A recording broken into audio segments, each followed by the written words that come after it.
मैं आपसे एक बात ये जानना चाहती हूँ, मैंने अक्सर ये सुना है कि जो सर्जन होते हैं, हाँ जी, उनके हाथ ना कभी कांपने नहीं चाहिए, बिल्कुल हाथ एकदम स्थिर होने चाहिए। अपने हाथ दिखाएंगे कैमरा पे, बिल्कुल आपके हाथ स्टेबल रहते हैं, कांपते नहीं है। यस।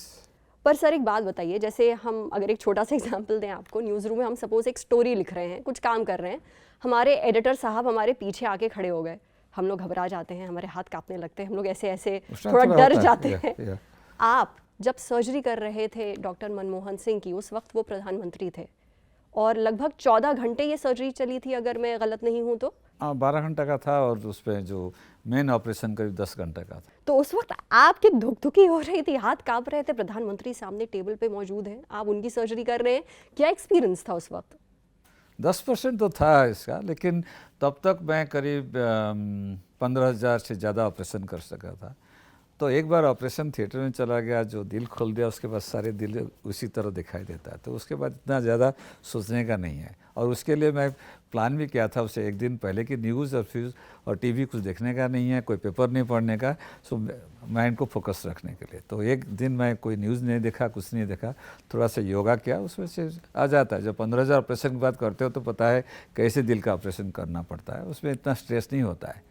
दूसरा एक था कि उससे पहले मैं जब ट्रेनिंग लिया था, उस टाइम बहुत यूएस में जो क्लीवलैंड क्लिनिक में मैं ट्रेन लिया था, उस टाइम तो दुनिया में सबसे बेस्ट जितना बड़े बड़े लोग जाते थे उधर हार्ट ऑपरेशन करने के लिए, प्राइम मिनिस्टर, प्रेसिडेंट, बिलियनर्स जाते थे उधर, काफ़ी ऐसे वीआईपी का ऑपरेशन किया था। उसमें एक ही चीज़ मैं सीखा था कि कोई वीआईपी पेशेंट है तो उसको कभी वीआईपी की तरफ ट्रीट नहीं करने का।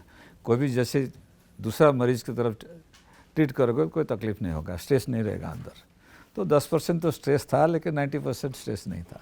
तो जब एक बार दिल खुल जाता है ऑपरेशन टेबल पर, तो फिर क्या प्रधानमंत्री और आम इंसान, सबका दिल बराबर है आपके लिए। पर 14 घंटे ये सर्जरी चली, लगभग 12 घंटे आपने बताया, तो इतना लंबा वक्त क्यों लगता है एक सर्जरी में? क्योंकि जब पहला बार ऑपरेशन करते हैं तो सारे चीज़ अंदर भगवान जैसे दिया है वैसे रहता है। तो मेरे को 5 मिनट के अंदर इमरजेंसी हो गया था, 5 मिनट के अंदर मैं जो हड्डी तो काट के दिल की तरफ पहुंच सकता हूं। लेकिन एक बार ऑपरेशन हो गया तो अंदर सब चिपक जाता है, तो हार्ट और उसका पिपड़ा सब चिपक जाता है। उसको हार्ट तक पहुंचने के लिए कम से कम 3-4 घंटा लगता है।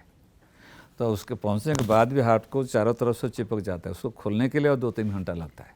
सो पहला सर्जरी और दूसरा सर्जरी में इसलिए कम से कम 5-6 घंटा एक्स्ट्रा लगता है। अच्छा डॉक्टर साहब, मैंने बहुत सुना है कि जब ये सर्जरी हो रही होती है तो एक तो ऑपरेशन थिएटर में बहुत सारे लोग मौजूद होते हैं, अंदर का माहौल कैसा होता है? क्योंकि मैंने सुना है कि म्यूजिक चल रही होती है, सब आपस में हंसी मजाक बात कर रहे होते हैं। यस, नहीं हंसी मजाक तो बात नहीं करता, म्यूजिक चलता है। अच्छा म्यूजिक चलता है, क्यों म्यूजिक क्यों चलाते हैं हम लोग?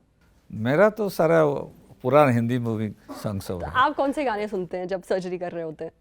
मेरा पूरा पंकज मालिक, केएल साइकिल से शुरू करके मोहम्मद रफ़ी, तलत महमूद, लता मंगेशकर चलता है 1970 तक। तो सबसे फेवरेट गाना कौन सा है जब सर्जरी हो रही होती है? ना बहुत सारे है, तो